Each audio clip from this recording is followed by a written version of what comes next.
Let's be real. When those tapes dropped, they didn't just vindicate Sheduer Sanders. They blew a crater through the NFL's pre-draft rumor machine. Because what we saw wasn't just a player defending himself. It was a masterclass in poise, presence, and pressure control. And the fans? They weren't just surprised. They were furious.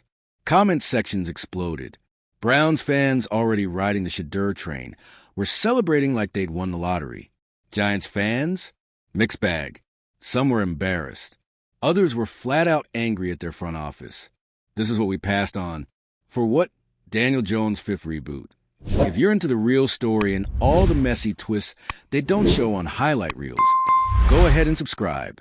And if you're sticking around to see how this Browns QB chaos plays out, you should definitely be subscribed. But one thing was clear. Sheduer had receipts, and he kept them silent until the right moment. This wasn't a redemption arc. It was a power move. Because when those clips hit the timeline and the take started unraveling in real time, something shifted across the league. It was like someone flipped a switch. Suddenly, this wasn't just a feel-good story about a misunderstood rookie. It became a referendum on how the NFL handles authenticity, how it penalizes personality, and how easily perception can be weaponized by teams that want quiet, compliant players over confident, competent ones. And in the middle of it all, Sheduer, calm, steady, not gloating, just letting the tape do what it was always meant to do, tell the truth. You know who else noticed? His teammates. The Browns' locker room has been heating up since OTAs, and now this tape drop adds more fuel to the internal QB drama. Because when a guy proves that the media tried to tear him down, and he just kept rising, that earns respect. That earns silence when he talks. That earns trust. Even some of the vets, the ones you expect to hold on to their spots like life preservers, have reportedly started pulling him aside, talking strategy, helping with reads, adjusting timing. That's not just mentorship. That's recognition. They see what's happening. You don't help a guy try and take your job, unless you know he's the future, and you don't want to be in the way when it happens. So now the Browns have a new problem. A good one, but a problem nonetheless. They can't hide Sheduer anymore. Not after this tape. Not after those throws in minicamp. Not after growing chance at open practice, an inevitable jersey sales spike that'll come after every preseason drive he commands like a 5-year vet. The walls are closing in on the old plan. Because let's not forget, this wasn't supposed to happen. Sheduer was supposed to come in, sit behind Flacco or Pickett or whoever the safe option was, learn quietly, sell some jerseys, and maybe get a few preseason snaps to keep the fans happy. Now the Browns have to explain why the most poised QB on the roster isn't the one under center come week 1. Because how do you justify benching a guy who not only lights up the field but just dismantled a hit job narrative that kept him out of the first round? How do you spin that in a city like Cleveland, where fans know pain, smell politics, and are starving for something real? The PR gymnastics are already underway. Competition brings out the best in everyone. Sheduer's doing great, but we're following our development plan. We want to set him up for long-term success. We've heard it all before. Translation, we didn't expect him to be this good this fast, and now we don't know how to cover our butts. But here's the thing about a revolution. Once it starts, you can't stuff it back in the locker room. And make no mistake, what we're watching is a revolution. Sheduer isn't just challenging a depth chart. He's challenging the entire playbook on how rookies should act, talk, lead, and rise. He didn't just survive the NFL's personality gauntlet. He flipped it on its head. Because when the worst thing they had on you turns out to be you telling the truth too well, you've already won. And now, the fans have receipts. The media's walking on eggshells. And the Browns front office has a decision that's growing heavier by the day. Let's talk about the upcoming preseason game. Every camera is going to be on Sheduer. Every analyst will have one hand on the panic button. Because if he comes out in pads and delivers, really delivers, it's not just going to shift the quarterback conversation in Cleveland. It's going to rip it open. You think those viral clips were something? Wait until he throws a 30-yard dart in stride, calls an audible at the line, or scrambles for a first down and throws up that cool, unfazed, we're not done yet stare. You think fans are patient? They're not. They've seen what he can do in shorts. They've seen the tape. They've heard the truth. Now they want results. And Sheduer knows it. But here's the beautiful twist. He doesn't play like someone chasing validation. He plays like someone building a resume, brick by brick, throw by throw. And every time he executes, every time he leads a drive, every time he shows maturity under pressure, it's another brick, not in a wall, in a throne. And it's becoming harder and harder to pretend he doesn't belong sitting on it. So what happens next? The same media that cooked him for months is going to keep pivoting.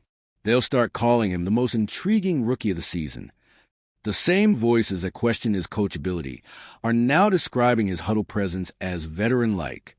It's comedy, and it's karma, because they tried to shrink him with narratives, and instead, they gave him the one thing no rookie can manufacture: a chip. Sheduer's playing with it. He's practicing with it. And soon, he'll be starting with it. If not in title, then in mindset. And when that day comes, just remember, it didn't happen because he pandered. It didn't happen because he played nice. It happened because he kept being him, even when the league tried to convince him to be someone else. And that's bigger than a quarterback battle. That's a movement. So keep watching, because Sheduer isn't just proving people wrong. He's redefining what right even looks like in the NFL.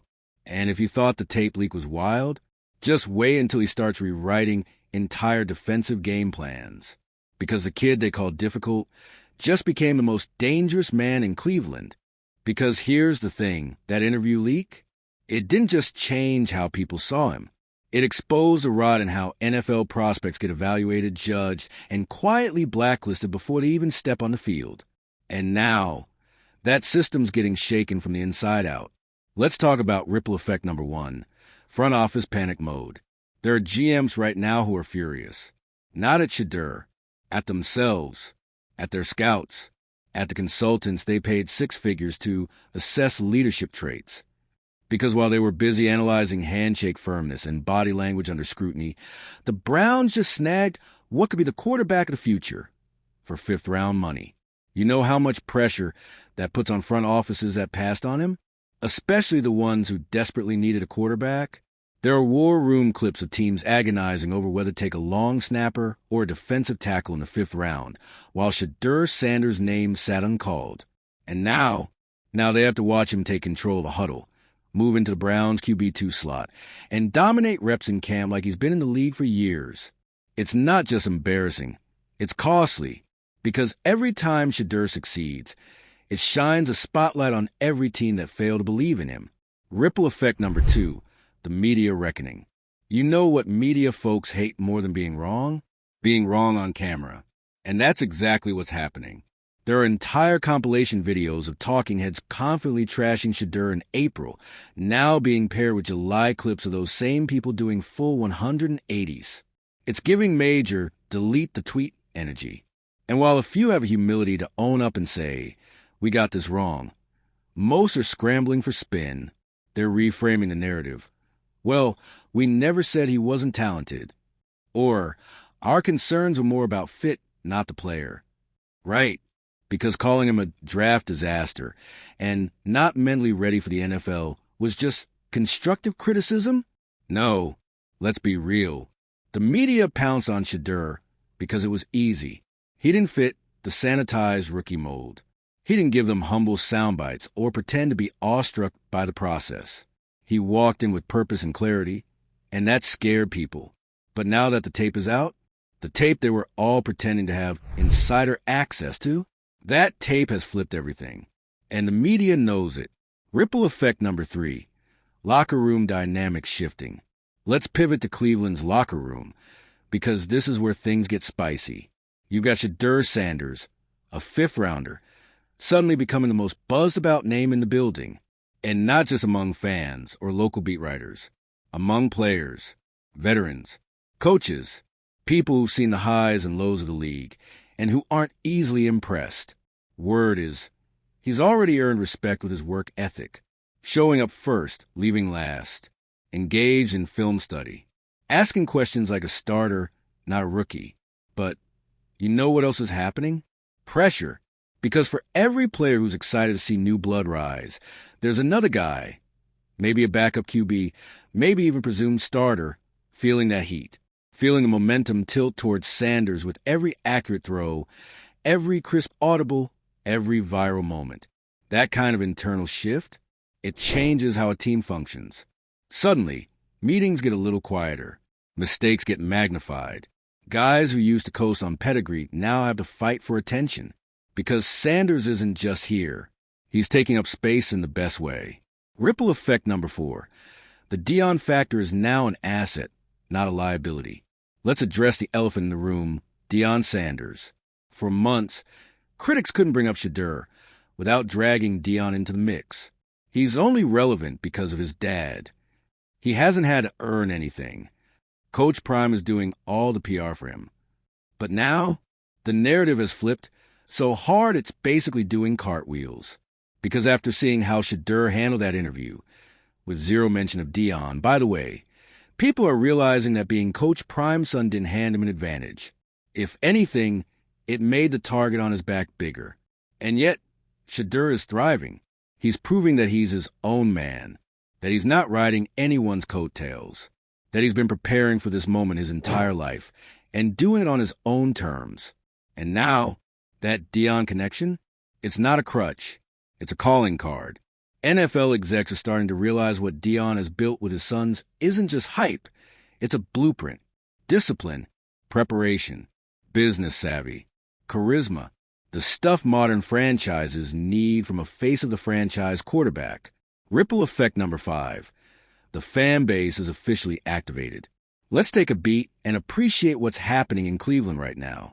This city has been starved for a quarterback they can believe in, not just tolerate, not just temporarily support, but rally behind. And Sheduer, he's igniting that.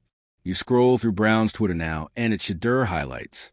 Fan art, QB1, chants at open practices. Local reporters are fielding more questions about Sheduer than any other player on the roster, and that includes the actual starter. You know what that means? Pressure on the coaches, on the depth chart, on the PR team, because the people are watching. And the people want to see this kid take the reins. Ripple effect number 6. NFL culture shift incoming. Here's the big one. The Sheduer Sanders moment, from the interview leaked to his camp rise, is about to force the NFL to have a very uncomfortable conversation with itself. For years, the league has said it wants leaders, innovators, confident, intelligent quarterbacks who can elevate a franchise. But in practice, it's punished those traits when they don't come packaged in the right way. It wants fire, but not too loud. Swagger, but only if it's polished. Honesty, but only if it's wrapped in deference. Sheduer broke that mold, and he's succeeding anyway. And now, young quarterbacks across the country, especially black quarterbacks, are watching. They're watching how he carried himself, how he got vilified, and how he came out clean on the other side, with facts and film on his side. They're learning that they don't have to shrink to fit into the NFL, that they can walk in confident, speak truthfully, own their identities, and still win. That's legacy stuff. That's culture shift in motion. So what happens next? Well, it all depends on what Sheduer does in the preseason. Because let's be real, the hype is an all-time high. The expectations have ballooned. The microscope is intense. But that's exactly how he likes it. If he performs, if he throws touchdowns and handles pressure with the same poise we've already seen, then this isn't just a cool comeback story. It's a movement. And if he struggles, guess what? That tape still stands. That interview still proves he's not just talk. He's substance. And even if he has setbacks, which all rookies do, he's got a foundation that few others possess. So win or lose, Sheduer is in control of the narrative now. Not the media. Not the scouts. Not the anonymous sources. Him. The future? It's wide open. And if you're a football fan who's tired of cookie-cutter players, safe soundbites, and corporate QB clones, then Sheduer Sanders might just be the most important quarterback to watch this season. Because he's not here to follow the rules. He's here to change them. And judging by everything we've seen so far, he's already started. Let's zoom out for a second. Because while the headlines are focused on the tape, the Giants, and the media chaos, something even more fascinating is happening under the surface. Sheduer Sanders is redefining what it means to be a rookie quarterback, not just on the field, but in how he carries himself, how he controls a narrative, and how he's building something bigger than stats or draft grades. This isn't just about football anymore. It's about control, ownership, and doing things differently on purpose. Let's talk about what that looks like. Sheduer is building a business while building a career. Sheduer isn't just a quarterback. He's the CEO of his own brand. That prime equity clause in his contract? Yeah, it wasn't just a flashy negotiation tactic. It's a blueprint, one that signals a seismic shift in how athletes approach the NFL. Rookies used to enter the league with one goal: don't mess up, don't talk too much, don't rock the boat, just play, pray for a second contract, and maybe build a brand once you're a household name. Not Sheduer. He walked in with a logo, a marketing plan, a media strategy, merch, a digital footprint that rivals some pro bowlers. And now that he's backing it all up on the field, that brand is exploding. This isn't just nil leftovers from his college days. It's a deliberate merging of on-field excellence with off-field leverage. And the NFL has never seen a rookie quarterback walk that line this confidently. Sure, there have been marketable QBs before: Trevor Lawrence, Kyler Murray, even Justin Herbert. But their brands were built after success. Sheduer is building it as he succeeds. Simultaneously, strategically, that's a scary kind of power, especially for someone the league didn't expect to rise so quickly. The NFL isn't ready for a quarterback with this much agency. Here's the thing. The NFL is used to controlling the message, from the rookie symposium to media coaching sessions to press conference do's and don'ts. The league wants its young stars to fit the mold, be inspiring, be humble, be bland. And Sheduer? He's none of that.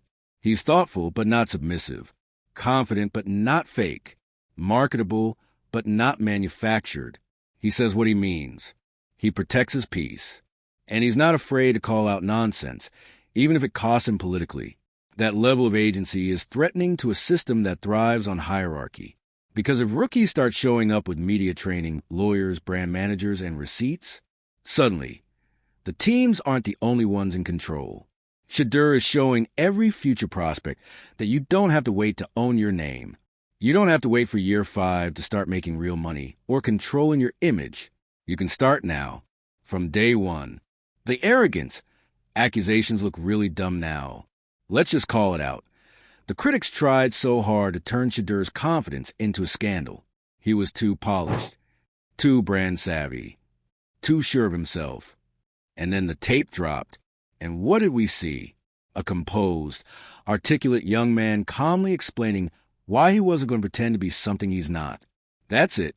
And yet, that honesty, delivered without even a hint of ego, was labeled as problematic by people who spent the last decade celebrating Joe Burrow's swag and Baker Mayfield's bravado. Funny how that works, huh?